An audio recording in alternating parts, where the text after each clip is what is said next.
Ukraine से भारतीय छात्रों की सकुशल वापसी को लेकर भोपाल सांसद साध्वी प्रज्ञा ठाकुर ने मीडिया से बात करते हुए बताया कि हमारे माननीय प्रधानमंत्री के अच्छे विदेश नीति का ही परिणाम है कि रूस को कहना पड़ा कि जिसके हाथ में भारत का झंडा होगा उसको हम नुकसान नहीं पहुंचाएंगे।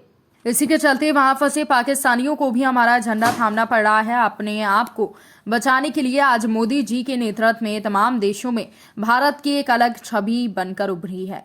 खत्म होने लगे हैं, क्यों घोटाले खत्म होने लगे हैं और विकास शुरू हो गया है। तो इसी क्रम में भारत की जो विदेश नीति है, भारत का जिस प्रकार से माननीय मोदी जी ने एक स्थान बनाया है, यात्राएं की हैं और यात्रा करके वहाँ की योजनाओं को संभाला है, समझा है और उसके बाद उनसे मित्रता की है। एक जो अंतर्राष्ट्रीय हमारे संबंध होते हैं वो सुदृढ़ हुए हैं और उस आधार पर लोगों ने भारत ने जिस प्रकार से अपने दुश्मन देशों में घुस करके दुश्मनों को मारा है, ये पहले कभी नहीं हुआ।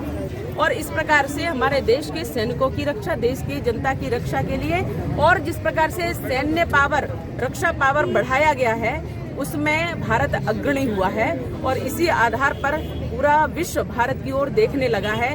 दो देशों ने युद्ध किया, यूक्रेन में युद्ध हो रहा है, आक्रमण हो रहा है, लेकिन रूस ने कह दिया और यहाँ कूटनीतिक तरीके से जिस प्रकार से बैठकें चल रही हैं, वहाँ भारत ने एक अच्छे निर्णय लेते हुए अपने देश के बच्चों के, विद्यार्थियों की, मेडिकल में जो विद्यार्थी पढ़ने बाहर गए हैं उनकी रक्षा की है और रक्षा करके योजना बना करके रूस ने कह दिया कि भारत का झंडा लेकर के जो खड़ा हो जाएगा हम उसको कुछ नुकसान नहीं पहुंचाएंगे। तो जो हमारा दुश्मन देश पाकिस्तान है, उसके लोग जो वहाँ फंसे हुए थे उनने भी भारत का झंडा उठा लिया है। हम कहते हैं कि जब भी विकट परिस्थिति होगी, जब भी संकट आएगा, चाहे कोई भी हो, भारत की ओर ही देखेगा और भारत की तरफ रक्षा की दृष्टि से देखेगा और भारत तो रक्षा करता है। ये हमारी सनातन संस्कृति है, हमारी सनातन परंपरा है, ये हमारा सनातन धर्म कहता है। उस पर चलने वाले हमारे माननीय मोदी जी और हमारे भारत के उत्थान के लिए, भारत के विकास के लिए, भारत को विश्वगुरु बनाने के लिए जिस प्रकार से आगे आए हैं वो आज दिखने लगा है।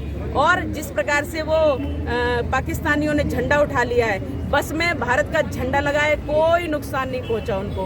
हमारे भोपाल के भी कुछ विद्यार्थी हैं उसमें, तो मैंने उनसे भी कांटेक्ट करने का प्रयास किया है। कुछ से हुआ है, कुछ से नहीं हो पाया है, परंतु कुछ सुरक्षित स्थान पर पहुंचे हैं और कुछ आने को हैं। ये सब योजनाएं चल रही हैं और मैं लगातार केंद्र के संपर्क में हूं और बच्चों के संपर्क में हूं। तो ये जो हो रहा है ये लोगों को समझ लेना चाहिए।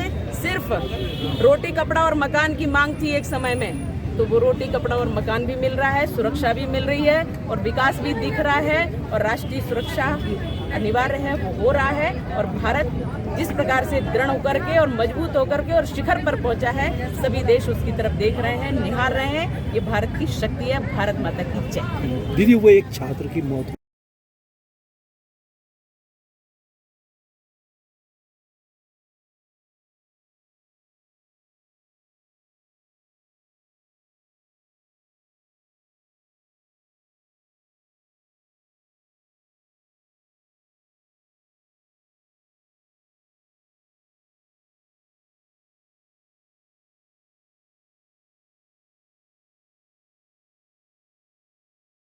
University, formerly known as ISECT University, the pioneers in skill development with focus on creating industry-ready professionals.